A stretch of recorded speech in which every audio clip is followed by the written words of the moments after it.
Okay, this video does not have a lot of relevance other than to say that it is a follow up in regards to a video we posted earlier about some missing Uber drivers, DoorDash driver.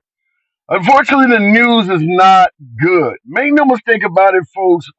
I'm dying to present some good news, whether it's fare increases, legislation, safety concerns, something good for rideshare drivers throughout the United States.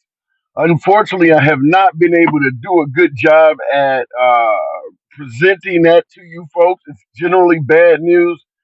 Today is no exception. What up, folks? Once again, it is indeed your boy Tim with another ride sharing video.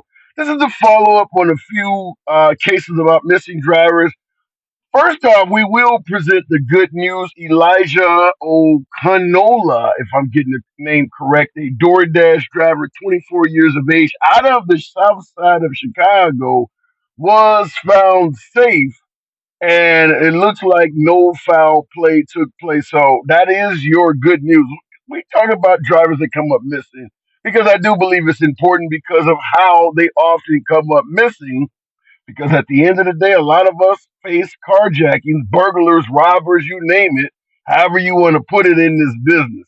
Nevertheless, following up, and this story is not good. Ernest Anderson, 39 years of age, out of Nolanville, Texas, over near the Austin area. New story to follow. New this evening, a rideshare driver who was missing from Nolanville has been found dead in Austin. Ernest Anderson was last seen April 11th on Riverside Drive. Police believe at the time of his disappearance, Anderson was doing an Uber pickup. Last Wednesday, police found Anderson dead in his car in East Austin. Police say they have evidence Anderson's phone SIM card was recently stolen and sold. Also, suspicious transactions were made on his bank cards. So far, they have not released a cause of death or any suspect information. Anyone with information is asked to call Austin or Nolanville police.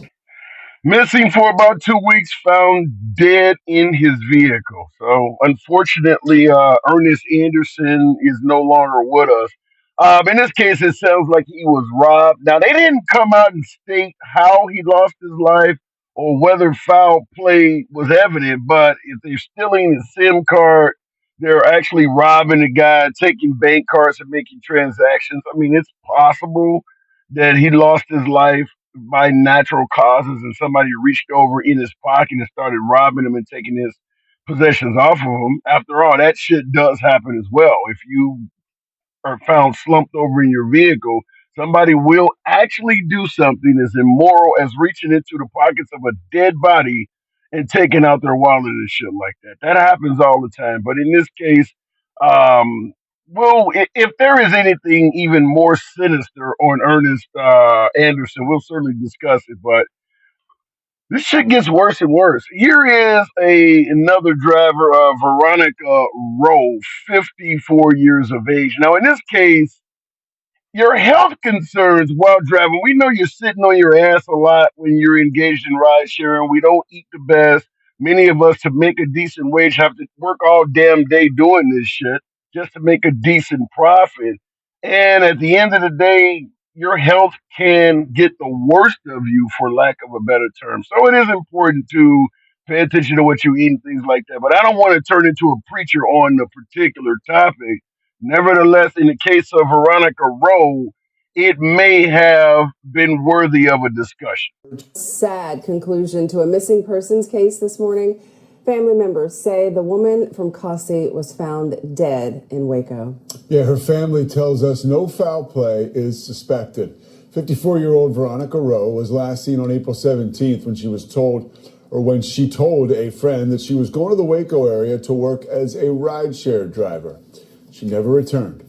Friends filed a missing persons report out of Limestone County, saying she had only had enough insulin in her to last a day, and that she left her much-needed breathing machine at her home. A clear alert was issued for her just yesterday.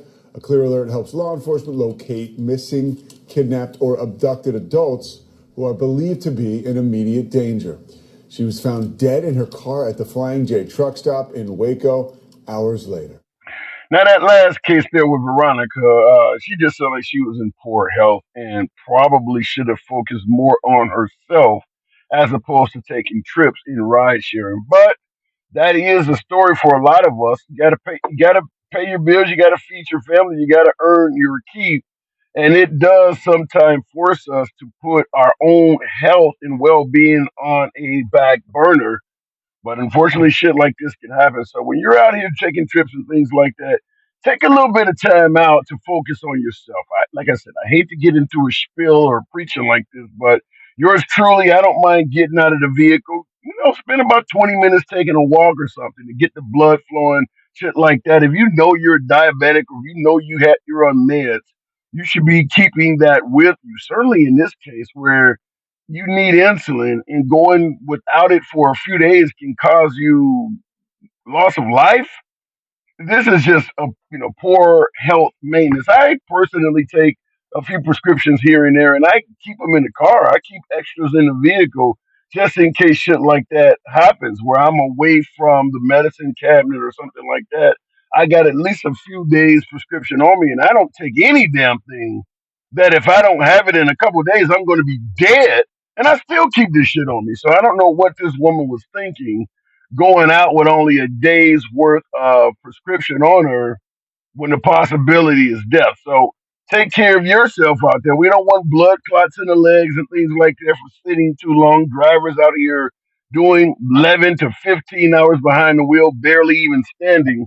All of this can happen. This is all realistic stuff. Hate for to have another driver found deceased in their vehicle. This happens more I believe in the trucking industry. I used to be an over the road driver, and in the trucking industry, those folks are really in poor health. Truck drivers are really in poor health. Let's not join them in ride sharing. Nevertheless, hopefully, our next video features some good news because this shit's getting ridiculous. It's your boy Tim. Feel free to smash that like button, subscribe to the channel, and I'll see you in the next video.